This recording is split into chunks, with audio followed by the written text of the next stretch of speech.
Hello नमस्कार, welcome to inculcate learning. So paper आ गया है जी, आ गया है मतलब एक दिन छोड़ के ही अब आपके पेपर शुरू हो रहे हैं 31 से। आज 29 तारीख है। अपना एजुकेशन वाले बच्चों का पेपर 3 तारीख को है।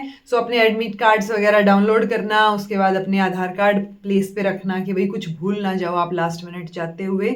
सो वो चीज़ें तो आपको ध्यान रखनी ही हैं, ठीक है, वो तो बाय डिफॉल्ट है। उसके अलावा अब लास्ट मिनट पे क्या क्या चीज़ें करनी है, क्या क्या चीज़ों का ध्यान रखना है, अदरवाइज ब्लंडर्स हो सकते हैं, गड़बड़ ना हो, फाइनली जेआरएफ क्रैक हो ही जाए, वो आप जो है श्योरिटी जो जिन चीज़ों से होगी उनके बारे में आप बात करेंगे।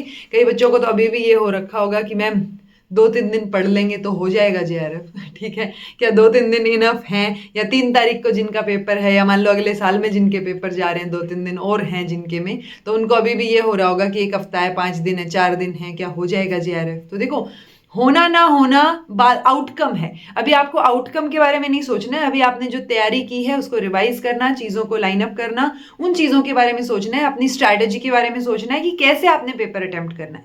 बिकॉज वो होता है ना, चाहे ऑब्जेक्टिव पेपर हो चाहे सब्जेक्टिव हो, 70 to 80% अटेम्प्टेशन भी मैटर करती है कि आप किस तरीके से लेके चल रहे हो पेपर को। ओके, सो उन्हीं चीज़ों के बारे में बात करेंगे। सबसे पहले, वैसे तो लास्ट मिनट टिप्स ही है ये, सबसे पहले आप रिविजन की बात करें अगर आपकी, तो मैं उम्मीद कर रही हूँ या तो आपने रिवीजन नोट्स बनाए होंगे या आपने पीडीएफ्स ले रखी होंगी। इट्स लाइक कुछ तो होगा, ऐसा नहीं होगा कि आप बिल्कुल ब्लैंक बैठे हो अभी 2 दिन पहले तक। ओके, सो जहां से भी आप कंफर्टेबल हो, जिस भी वीडियो से कंफर्टेबल हो, जिन भी रिवीजन नोट्स से कंफर्टेबल हो या पीडीएफ से कंफर्टेबल हो, जस्ट रिवाइज।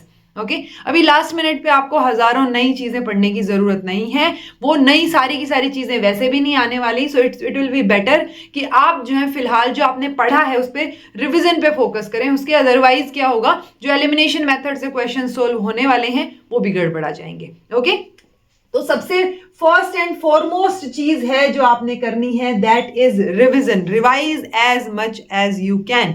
ओके, उसके अलावा आपको किसी चीज पे फिलहाल फोकस नहीं करना है। ना तो ये फोकस करना है आपके दोस्त ने कितना पढ़ा है, ना मम्मी डांट रही है या पापा कुछ बोल रहे हैं, उन चीजों पे फोकस ही नहीं करना है। थोड़ा सा जोन आउट हो जाओ। इट्स लाइक आप बैठे भी हो किसी के साथ, उनके साथ, तो भी आपको उनकी बातों का ज्यादा फर्क नहीं पड़ना चाहिए। इतना फर्क कि आपकी जो है वो तैयारी अफेक्ट हो या आपकी रिविजन अफेक्ट हो। ओके, सो वो चीजें आपने ध्यान रखनी है, आपने रिवाइज करना है। अब आपके दिमाग में, आप चाहे खाना खा रहे हो, सो रहे हो, कुछ भी करने जा रहे हो, दिमाग में सिर्फ रिवीजन चलना चाहिए। दिमाग में और कोई तीसरी बात आनी ही नहीं चाहिए। ओके, सिर्फ रिवीजन की बातें आनी चाहिए। जो फैक्चुअल चीजें आपने याद की हैं वो दिमाग में होनी चाहिए कि अच्छा मैंने पेपर 1 में हायर एजुकेशन में ना ये क्रोनोलॉजी याद की थी, क्या मुझे ध्यान है? सो वो जो मेजर वो था ना, इतना सा जो आपने रिवीजन के लिए बचा के रख रखा था, आपको वो रिपीटेडली रिवाइज करना है। उसके अलावा आपने कुछ नहीं सोचना है। ओके, अगर ये चीजें ध्यान में रखोगे ना दिमाग में, तो टेंशन भी नहीं आएगी। कई बार क्या होता है ना, वो टेंशन और नर्वसनेस आ जाती है कि पेपर कैसा होएगा, जेआरएफ होएगा नहीं होएगा, वो सोचना ही नहीं है अभी। जेआरएफ बाद की बात है, पहले पेपर तो दे के आओ, ठीक है। अदरवाइज बहुत सारे बच्चे तो कट ऑफ कितनी रहेगी वो भी सोचने लग जाते हैं। सो वो दिमाग से निकाल दो। फिलहाल के लिए आपने सिर्फ रिविजन सोचना है, दैट्स इट। ओके, अब बात आती है टाइम मैनेजमेंट की। जितनी आपने प्रैक्टिस की होगी ना, अगर आपने लिटरली बैठ के क्वेश्चन पेपर्स लगाए हैं टाइम देख के, सो आपके टाइम मैनेजमेंट में दिक्कत नहीं होगी। बट अगर आपने नहीं की है तो टाइम मैनेजमेंट के लिए एक टिप आपके लिए ये हो सकती है कि आप जो है चीजों को थोड़ा सा स्पीड में ही रखिए। पहले क्वेश्चन से आपने जो है किसी भी क्वेश्चन से इमोशनली अटैच होके नहीं बैठना है कि यार ये मैंने पढ़ा था, ये सोल्व नहीं हो रहा है, क्या करूं अब। उसके पीछे 10 मिनट वेस्ट नहीं करने हैं। ओके, क्योंकि क्या होता है ना, वो टाइमर जो यहां चल रहा होता है ना, बिल्कुल वो टाइमर भी आपको कई बार टेंशन दे देता है। ओके, सो आप अपने स्पीड के साथ स्टार्टिंग से ही वो कांस्टेंट स्पीड मेंटेन कीजिए कि आपने ध्यान से पढ़ना है। क्योंकि अगर वहां पे भी आपने टेंशन ले ली, जेआरएफ होगा नहीं होगा सोच लिया, तो गड़बड़ हो जाएगी। तो आपने सिर्फ क्वेश्चन पे फोकस करना है, 1 at a टाइम। तो पहला क्वेश्चन देखा, सिर्फ उसी के बारे में सोचो, उसको कैसे सोल्व किया जा सकता है वो सोचो और आगे बढ़ो। ठीक है, टिक तो हमें करना ही है, नेगेटिव मार्किंग नहीं है तो। सो वो टिक करके ही आगे बढ़ो। हो सकता है आपको लग रहा हो कि शायद ये बाद में दोबारा सोचा जा सकता है, तो आप रिव्यू के लिए भी रख लो। अदरवाइज आप उसको टिक करके ही आगे बढ़ो, that will be much better. कई बार होता है वापस से आने का टाइम नहीं मिलता उस क्वेश्चन पे। आपने किसी क्वेश्चन पे 2 मिनट, 1.5 मिनट, 1 मिनट लगाया और उसके बाद आपने सोचा दोबारा से बाद में पढ़ के आंसर करूं, तो वो 1-1.5 मिनट आपका अब वाला वेस्ट हो गया। दोबारा से फिर पढ़ोगे, फिर जीरो से चीजें शुरू होंगी। So don't do that. Okay, time management के लिए आपने शुरू से ही स्पीड बना के रखनी है। किसी भी क्वेश्चन से इमोशनली अटैच नहीं होना है, ओवर थिंकिंग नहीं करनी है पेपर में बैठ के। अब बात आती है डाटा इंटरप्रिटेशन। बहुत सारे बच्चों को डाटा इंटरप्रिटेशन तो चलो है ही, कईयों को ये होता है पेपर 1 पहले अटेम्प्ट करें, पेपर 2 पहले अटेम्प्ट करें। It's totally up to you.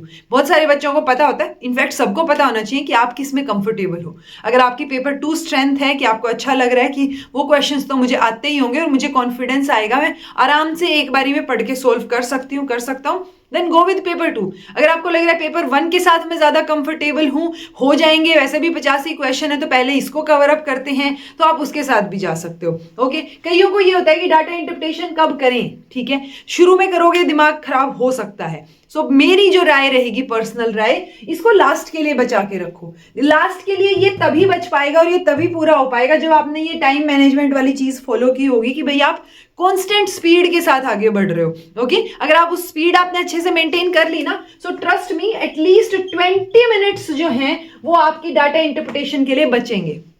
अभी तो मैंने 3-4 बार से पेपर नहीं दिया है, बट जब मैंने दिया था 3-4 बार पहले तक, जब भी हमेशा मैं एक ही स्पीड के साथ जाती थी ना, तो ये 20 मिनट पक्का फॉर श्योर, 20 से 25, कई बार आधा घंटा भी वो आपका बचेगा ये सॉल्व करने के लिए। ओके, फिर वो इट्स लाइक अगर 25 मिनट भी बचे, आप एक क्वेश्चन पे 5 मिनट भी लगा रहे हो तो भी चीजें सॉल्व हो जाएंगी। सो वहां पे वो कॉन्फिडेंस ऑटोमेटिकली आ जाएगा कि यार हो गया सॉल्व और हो सकता है ये ठीक। ओके, सो डाटा इंटरप्रिटेशन लास्ट के लिए बचा के रखना, लेकिन लास्ट के लिए इसको रख रहे हो और आपने इसके लिए टाइम नहीं रखा, वो गड़बड़ हो जाएगी। तो आपने इसके लिए टाइम भी रखना है। अब बात आती है लेंदी पेपर, क्योंकि हर बार, मतलब लिटरली हर बार जब भी आप पेपर दे के आते हो, स्पेशली एजुकेशन वाले बच्चे, अब आगे कहते हो मैम बहुत लेंदी था, मैम छूट गया, मैम लास्ट तक पढ़ ही नहीं पाई। वो चीज गड़बड़ है। अभी से दिमाग लगा के चलो कि पढ़ना है सारा पेपर, और वो तभी हो पाएगा जब आप ये टाइम मैनेज कर पाओगे। यानी फर्स्ट क्वेश्चन से ही एक कांस्टेंट स्पीड मेंटेन करनी है। ओके, वो स्पीड आपकी स्लो नहीं होनी चाहिए, वो ध्यान रखना है, तो आपको लेंदी नहीं लगेगा। फिर भी अगर आपको लेंदी लग रहा हो उस टाइम पे कि यार टाइम जा रहा है और लास्ट तक शायद मैं ना पहुंचूं, तो एक बार बीच के क्वेश्चन छोड़ के लास्ट में, क्योंकि यहां दिखते हैं ना वो क्वेश्चन नंबर, लास्ट के क्वेश्चंस चेक कर लेना, क्योंकि लास्ट के क्वेश्चंस ना इजी टू गो होते हैं कि आप एक स्टेटमेंट दे दी और 4 ऑप्शंस दे दिए। वो कई बार कॉन्सेप्चुअल भी नहीं होते, लंबे लंबे क्वेश्चंस भी नहीं होते, बट लास्ट तक बहुत सारे बच्चे पहुंच ही नहीं पाते। तो आप एक बार बीच का छोड़ के जहां पे आपको डाउट लगे लास्ट में पहुंच जाओ सीधा। ओके, लास्ट वाले क्वेश्चन से शुरू कर दो, उल्टा शुरू कर दो, वो चीज भी आप कर सकते हो, तो आपको लेंदी नहीं लगेगा। अदरवाइज लेंदी तब लगता है जब या तो आपने प्रैक्टिस नहीं की है या आप पढ़ के नहीं गए हो, ठीक है, क्योंकि अब आप उसको समझने में ही आपको टाइम लग रहा है, आपकी रीडिंग प्रैक्टिस उतनी नहीं है। सेम कॉम्प्रीहेंशन के साथ होता है, ठीक है, कि कॉम्प्रीहेंशन पढ़ते पढ़ते 2 बार पढ़ लिया बट पता नहीं दिमाग कहाँ था, तो वो दिमाग कहीं भी नहीं रखना है अभी के लिए। अभी रिवीजन पे रखना है, एग्जाम में बैठ के उस क्वेश्चन पे रखना है। ओके, कॉम्प्रीहेंशन में एक चीज हमेशा ध्यान रखना, यूजुअली ऐसा होता है कि मान लो ये कॉम्प्रीहेंशन है, स्टार्टिंग की 2-4 लाइन में ही पहले क्वेश्चन का आंसर मिल जाएगा आपको। ओके, उसके बाद दूसरे का बहुत बार ऐसा होता है कि कॉन्टिन्यूटी में ही आंसर मिल जाते हैं। सो ज्यादा माथापच्ची नहीं करनी है, थोड़ा स्मार्टली उसको पढ़ के, रीडिंग लेके, जिस्ट समझ के उसका कि क्या कहना चाह रहे हैं और फिर आंसर करने की कोशिश करना। कॉम्प्रीहेंशन में जो चीज दे रखी है वही परम सत्य है, ठीक है, चाहे आपकी रियल लाइफ से कॉन्ट्राडिक्टरी ही क्यों ना हो। सो वो कॉम्प्रीहेंशन के लिए ही वो क्वेश्चन दिए गए हैं। सो उस कॉम्प्रीहेंशन में जो भी लिखा गया है वही सच है, उसके अलावा सब मोह माया है, वो सोच लेना और उसी के बेसिस पे आंसर करना। ओके, अपना दिमाग नहीं लगाना है उसके अंदर, वो ध्यान रखना। फिर है जी last but not the least, over confidence के चक्कर में और वो होता है ना कि बहुत ज्यादा ध्यान देने के चक्कर में, ओवर थिंकिंग के चक्कर में ये क्वेश्चन सारे के सारे ब्लंडर होते हैं। हर एक बच्चा, मतलब कितना ही इंटेलिजेंट से इंटेलिजेंट बच्चा हो, 1 या 2 ब्लंडर मिस्टेक जरूर करके आता है और घर आके सिर पकड़ के बैठते हो आपकी मैम वो वाला आता था और वो गड़बड़ हो गया, ठीक है। तो वो काश वाली, रिग्रेट वाली सिचुएशन ना आए, तो इसलिए काम माइंड से पेपर में बैठते ही सारी दुनिया को अपने दिमाग से निकाल दो, सिर्फ उस पेपर पे फोकस करो। Okay, it's difficult but you have to do it अगर आपको JRF अचीव करना है तो ये ब्लंडर मिस्टेक, सिली मिस्टेक जो होती हैं, जो मैं हमेशा याद दिलाती हूँ आपको एग्जाम से पहले कि नोट था, इनकरेक्ट था, करेक्ट देख लिया, ठीक है, इन नहीं देखा, नोट, नेवर, ओनली, ये वाली चीजें नहीं देखी, प्लीज माइंड इट। ओके, तो वो सिली मिस्टेक्स आपने नहीं करनी है, आपने ध्यान रखना है कि आप किस तरीके, मतलब पढ़ोगे ना ध्यान से, उस पर ही ध्यान रखोगे तो ये चीजें भी दिखेंगी। ओके, अदरवाइज ये चीजें भी नहीं दिखेंगी, फिर आप अलग अलग एक्सक्यूज दोगे खुद को कि भाई वो ना स्क्रीन पे ब्लर सा हो गया था, दिख नहीं रहा था, ठीक है, या कुछ और, क्योंकि वो आपका ध्यान ही नहीं था वहां। ओके सो अगर ध्यान होगा तो ये चीजें भी दिखेंगी, ब्लंडर मिस्टेक्स भी नहीं होंगी, क्योंकि इसमें तो आपने गोले भी नहीं भरने यार।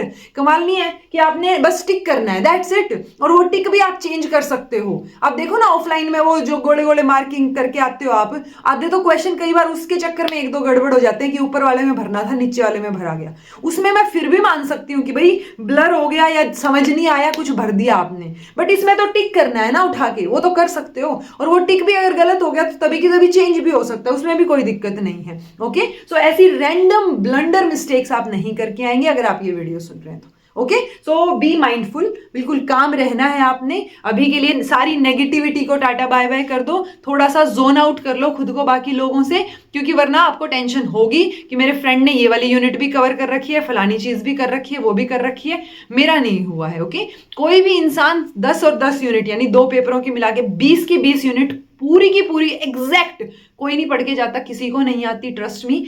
आपको जितना आता है उतना ही दूसरे को आता है, ये मान के चलो। ओके सो जो 2-4 नए क्वेश्चंस आएंगे वो भी हो सकता है आपको नहीं आते तो किसी और को भी नहीं आते होंगे, उसके लिए टेंशन नहीं लेनी है आपने। सो टेंशन के चक्कर में जो आता है वो गड़बड़ नहीं करके आना है। ओके दैट्स इट, यही बताना था। रिवीजन से शुरू करो चीजें, और बाकी चीजें जो मैंने बताई हैं उनका ध्यान रखो। Okay that's it, this was all about today. All the best for your preparation and all the best for your exam. Take care, be happy, keep smiling, subscribe to inculcate Learning because it is absolutely free.